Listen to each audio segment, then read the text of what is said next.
Hi, everyone, and welcome to another episode of the Elev8 Project Podcast. I'm your host, Ryan. If you are checking this out on the video podcast on my Patreon, thank you so much. I really appreciate it. Today, the topic is gear. Does gear matter? Specifically, YouTube cameras for beginners. And I wanted to talk about this. I'm going to have a different video or a YouTube video on this, a little shorter form. And this is going to be the full meal deal. Everything that I need to talk about, specifically about a beginner YouTube camera. I believe if you decide to get a YouTube camera because you're into YouTube now, you're creating content, and you're just starting out, a camera is essential. You need a camera. Now, that is if you're doing some sort of content where you need to video yourself like this, like a A-roll shot, talking head, or even if you are not in the video and you are creating video. I think it's a little bit different, I guess, if you're doing like screen tutorials or really specifically screen recording. I think that'd be a little bit different. So I would say majority of YouTubers or people that are going on YouTube, joining YouTube, creating YouTube channels are going to need a YouTube camera or need a camera to record content. And for some, they may not care what the video looks like depending on their content. For others, even for myself, I want to provide the best video quality I can for my audience. And even for myself, I'm going to do quotations here, want to create or have a cinematic look. And I think we are highly influenced by the YouTubers that we watch, especially if they're big YouTubers and they're creating income to be able to purchase the most expensive camera. When you take a look at Mr. Beast, where he's spending $2 to $4 million on an episode, that kind of makes sense. And then you have other YouTubers that are just doing A-roll 99% of the time. Most of my videos is talking head, so you may not need the best of the best camera. One of the biggest problems, I think, is the fear of missing out. FOMO. They want to ensure that when they create videos that they need, quote unquote, need to start with the right gear. And I'll be honest, I've been there. And I just upgraded, or I just purchased, I don't want to call this completely an upgrade, but I just purchased the Sony FX30. And it's considered a cinema camera. I would say entry-level cinema camera. Now, disclaimer, I'm not a professional photographer. I'm not a professional videographer by any means. I am a hobbyist at best. And it's not that I treat my YouTube channel or my content creation as a hobby. What I'm saying is I just don't know the ins and outs to use this to its 100% potential. Now, did I purchase this with particular reasons? Even though I know right now today I can't take full advantage of this camera? Yes, and I'll get into that a little bit later.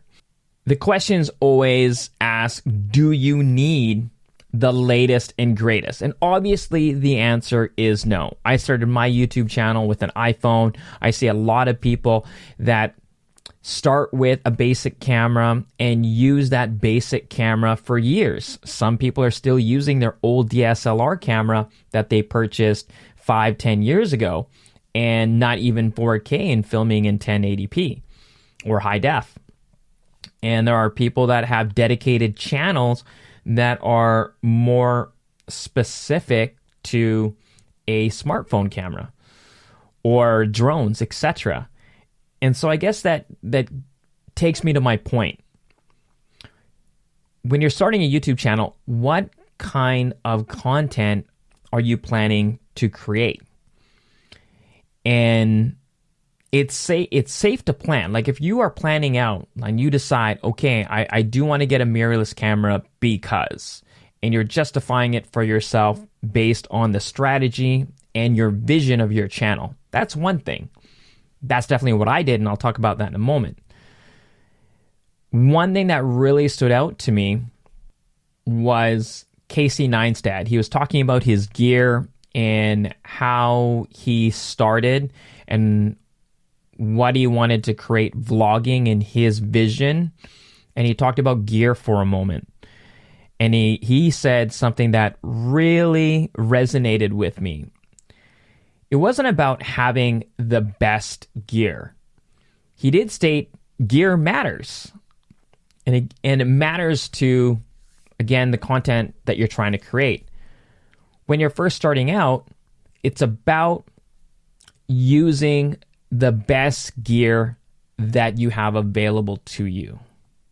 So what does that mean? For me, when I first started, that was an iPhone. I started filming with this iPhone right here in front of me in my hands. It's an iPhone 12 Pro. I started recording videos a year and a half ago, or less than a year and a half ago, with that device. And the thoughts that you need to think about is, am I able to take full advantage of that device? Am I able to learn how to actually use it to get the best picture quality that's available to me? And so that's what I did.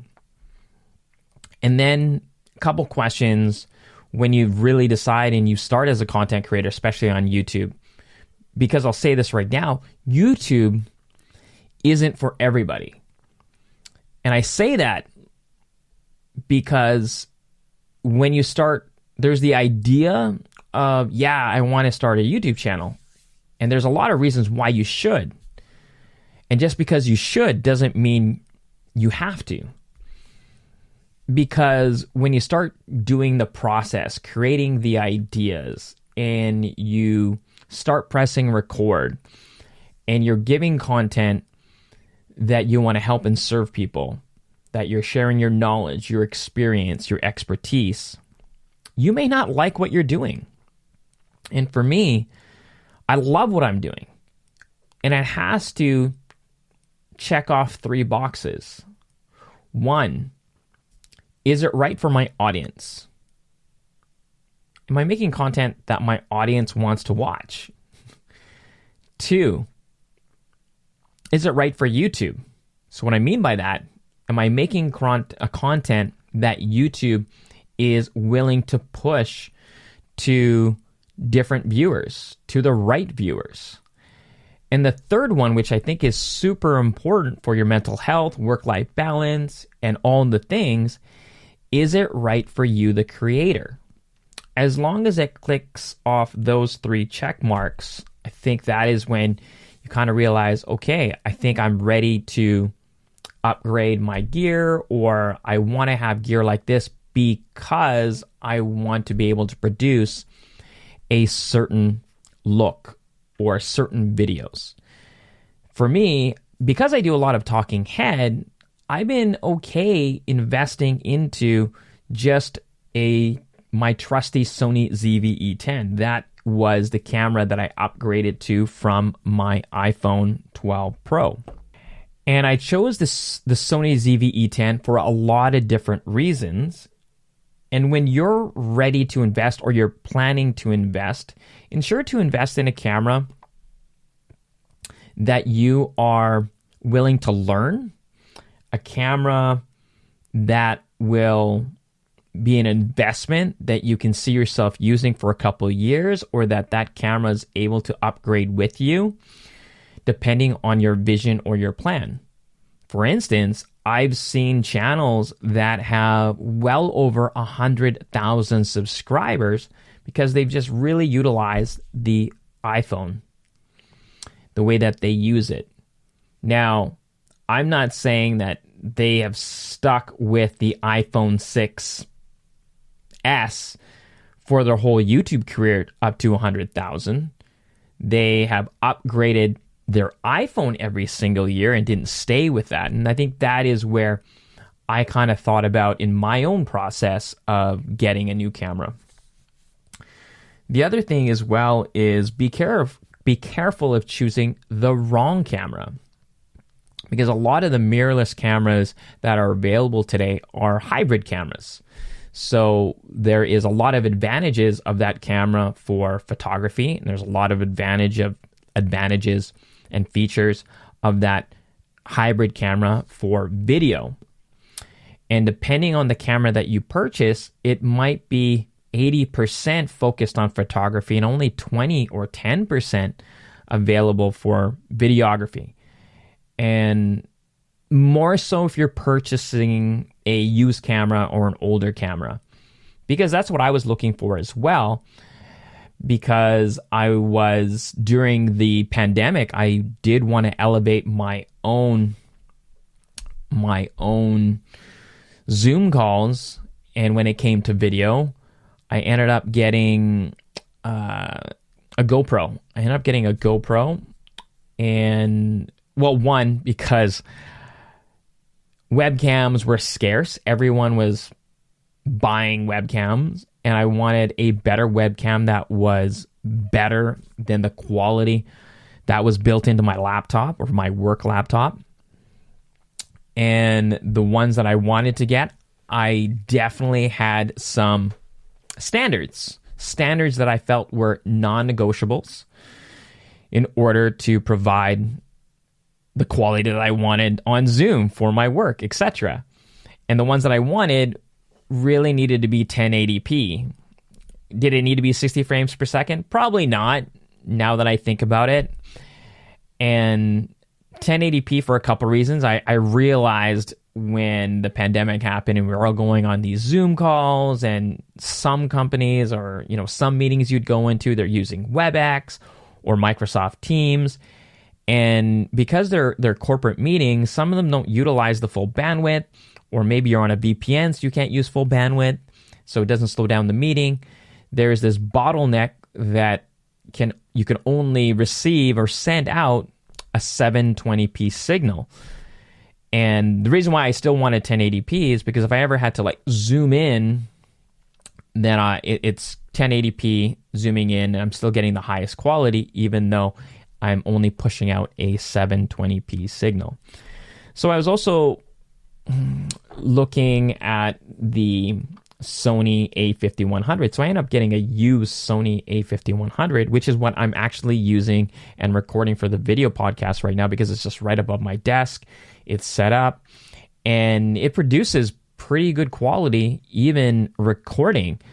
In some instances, I think maybe because I have this dialed in to the look that I want, again, kind of this cinematic look, darker feel, nice top highlights, etc. Again, hobbyist here, not professional videographer. And when I take a look at all these different YouTubers, the same thing is going to be the general consensus, and I still will also preach as well when creating YouTube content, when you're sharing your knowledge, your experience, your expertise on a specific topic or subject, or even for entertainment, is content is king. So is the content that you're delivering good content? And when it comes to the video quality, I think gear matters, in the sense of if you have really good content and maybe your title isn't that great and it's not grabbing everyone's attention, or your thumbnail isn't that attractive because you're answering a question or you're focusing on a specific topic or subject, you get suggested within these groups of YouTubers. And when they click on yours, because they have multiple choices and they notice that your video isn't as great, they may click off and go to another YouTube video.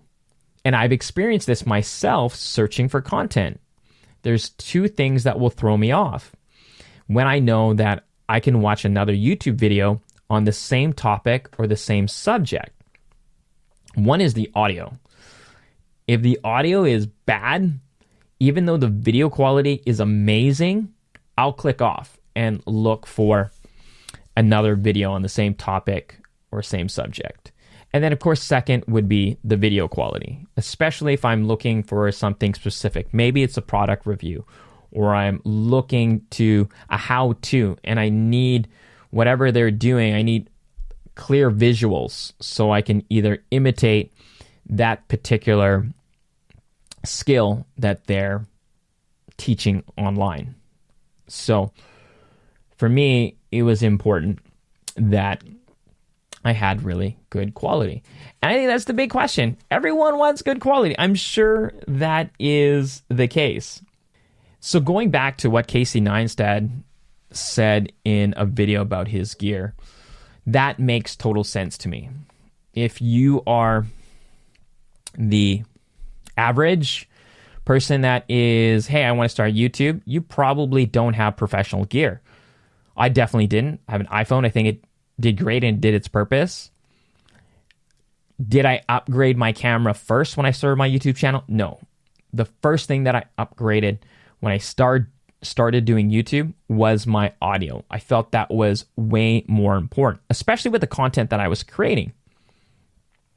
A-roll, talking head. If my videos weren't as great quality, hopefully you can. I wanted to ensure that my audience could hear me. Now, if you're a professional photographer or you're a professional videographer, yeah, it makes sense to use the best gear that you have available for your YouTube channel. One, it shows some credibility, especially if you're doing photography. Videography, especially if you do documentaries or maybe something professional for Netflix or something like that. I don't know. Because you already have that gear already, might as well use it. So what did I do? What was my kind of plan? So I got this Sony FX30 today. I was using an iPhone 12 Pro. So if I was going to really kind of utilize this in my head, I did two camera upgrades. That wasn't my vision though. I did plan to invest into a mirrorless camera. I felt mirrorless cameras made it very easy to maneuver around in my small space, or if I were going to do videos in another environment, it would be easier to travel with. I shared this in another episode. I love gear. I'm a geek when it comes to video stuff, especially like camcorders. I was doing a lot of crazy stuff as a kid. I'd make videos. I'd have like multiple VCRs, multiple cables, trying to ensure that I got some really cool scenes. And then when computers came around, trying to do some video editing there, I got capture cards for my family camcorder that we had at the time. I think it was like a Sony Handycam. And it was fun. I had a great time. And I think that is what makes it so amazing for me, is having fun in what I'm doing. So when I was thinking about a mirrorless camera, I was searching for a lot. I think there was two main ones that I was coming to terms of purchasing. And one was a Canon M50 Mach II.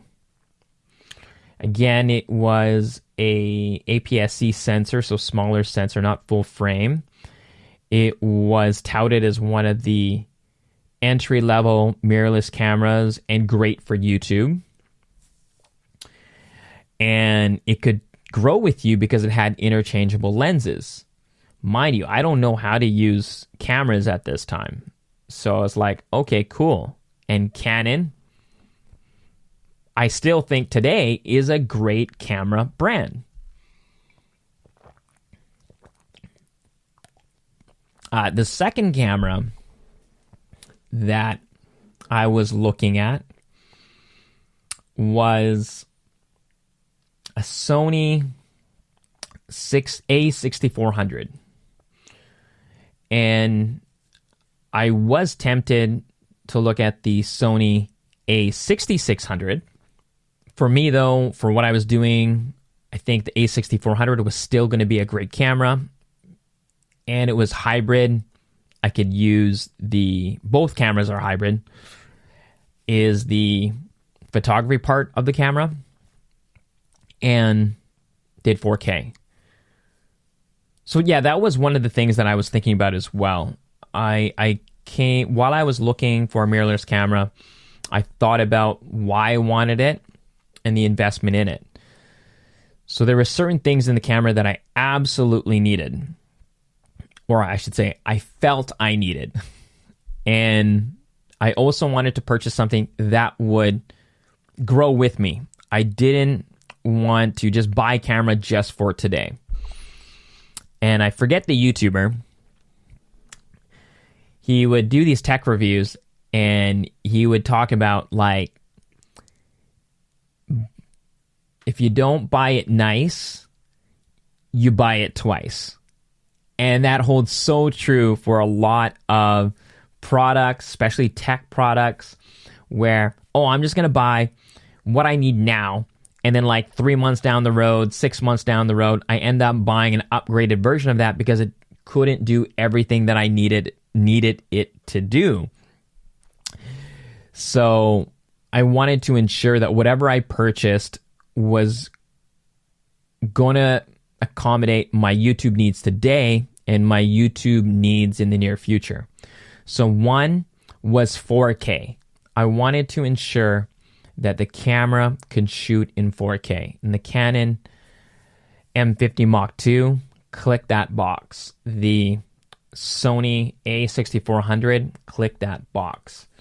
Second, I did want to play around with different lenses where I would have A-roll shot, maybe have a different lens for outdoors, and maybe different lenses for being far away, because I was also thinking about using the camera for personal use, not just for YouTube, obviously, where I can use the camera for taking better video during family holidays.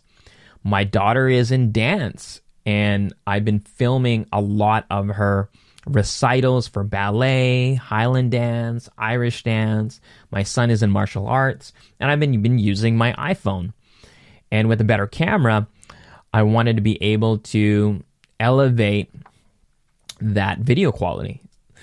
So 4K, interchangeable lenses, and flip out screen, that was important.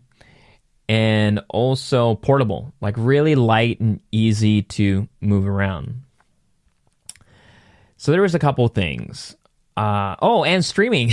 At the time, because when I purchased my mirrorless camera was during the pandemic. So it's like, hey, might as well be able to use this for streaming as well, going on Zoom calls, stuff like that. I thought that would be something that was good. It needed to have, doing some research as well if I was going to use it for streaming, because that became one of the non-negotiables or standards of having a new camera, was having HDMI out.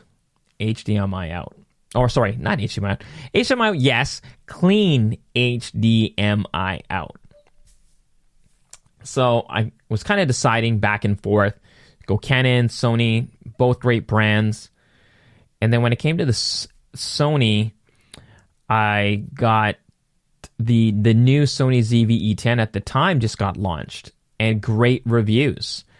And it was newer. I mean, the real difference between the Canon M50 and the Canon M50 Mark II, I think they were pretty much exactly the same camera, except for that it had a clean HDMI out for streaming video. So when I took a look at the Sony ZV-E10, one, I was really happy with Sony way back in the day with camcorders and other electronics. So I was happy with the brand. The Sony ZV-E10 was new and was more video-centric than I would say even the A6400. And also, I like that it had a pretty good megapixel count to take pictures. So it could be that hybrid for me still. and it had the interchangeable lenses. So I ended up opting for the Sony ZV-10, and I'm so blessed that I did, because when I purchased it, it was really hot. In my opinion, it had really great value.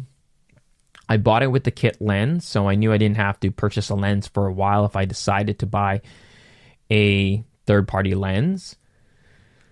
And then it was like sold out, and it's been sold out or hard to get even now.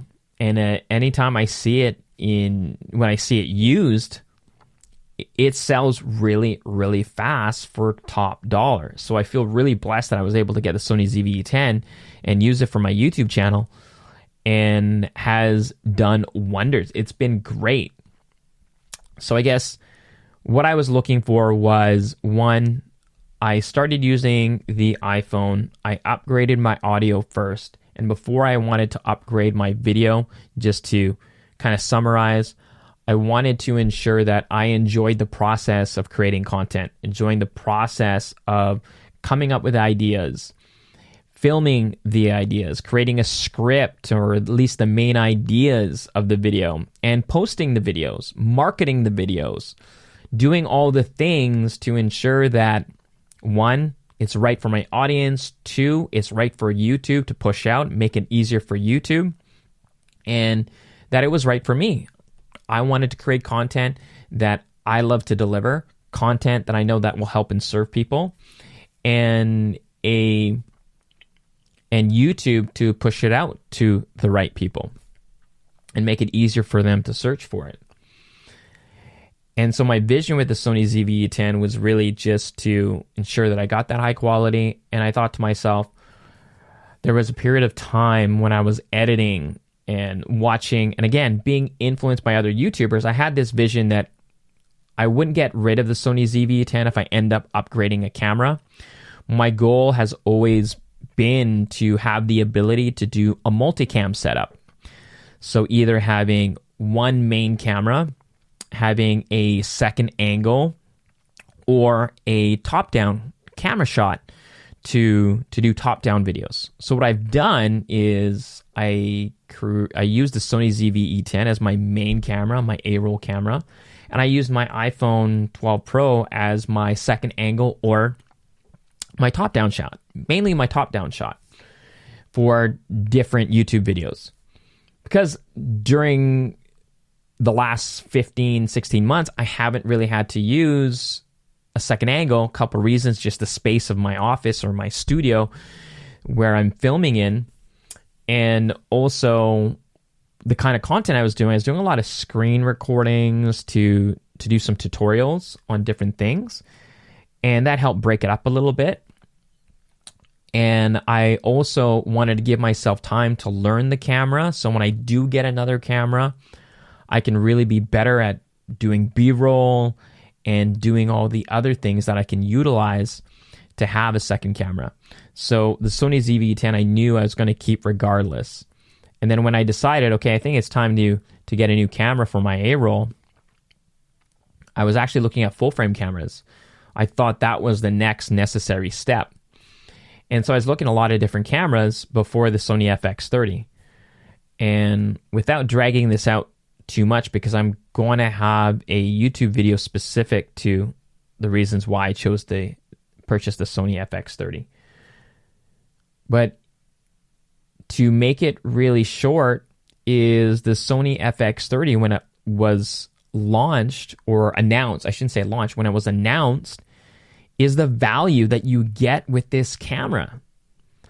The Sony ZV-10, as much as I love it, I've been growing into it. I learned so much from the Sony ZV-10.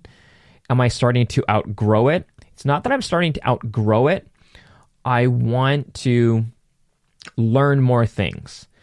So for instance, color grading, filming in S-Log or HLG is color grading and using LUTs. And for the longest time, I was really just using the standard profile of my Sony ZV-10. And I was happy with the way that it looked. And you're always trying to improve. And I just wanted to make my YouTube videos look even better. And so I started adding LUTs and started color grading, played around with different picture profiles, fooled around with lighting to find a good standard, a good shot, good location that I can kind of standardize. And it's 8-bit color. So my new camera, there was a few things that I was wanting. I didn't want full frame, or I thought I did. And having that conversation between a full frame and a APS-C is a conversation that I'll probably have for another day. I just haven't actually used a full frame camera to give you a good perspective of versus just my own thoughts. And so the Sony FX30, outside of it being an APS-C camera, which is basically just a smaller sensor, which is equivalent to the Sony ZV-E10 sensor, is if I wanted 10-bit color, if I wanted like S-Log3, if I wanted a more video-centric camera and not necessarily so much hybrid, the cost for that kind of camera is double the price, triple the price of my Sony ZV-E10. And the cameras that I'm thinking about is the Sony A7S III. Even the Sony A7 IV, which is still a hybrid camera, going in 10-bit color. If I wanted to go cheaper and just wanted to go in a full frame, you can go with the A7C. And again, I'm talking about Sony here. This is what I was researching. I know that there's some really good Canon cameras, Fujifilm cameras, Nikon cameras out there. And the other camera that I was like, oh man, that would be a dream. That would be like so awesome. And it's a good to have camera, was the Sony FX3. I'm like, oh man, this would be a dream to have this camera. This would be so cool. And basically, I'm getting everything 10-bit. I'm getting S-Log. I'm getting all the things. It's video-centric camera, except for it's an APS-C. So it was value. So I also thought about, is this something that I can see myself using for long term? And I do. This will be my new A-roll camera. My Sony ZV-10 will be my second angle or overhead camera, second shot. And also, my Sony ZV-10 will be more used as a camera. Even though the Sony FX30 can be used as a camera, it doesn't have a mechanical shutter. So because my daughter does ballet, Highland dance, there's a lot of fast motion. This will give me the ability with the Sony ZV-10 learn a little bit more about photography. And maybe in the future, I'll be looking more so for a photography-focused camera. Until then, gear, I believe, still matters. I think learning to use the best gear that you have available now should be your focus. And plan. And when you decide to buy that video camera that you want to elevate your YouTube channel, your content creation, is to think about and focus on, it's an investment. Will this be something that can grow with me?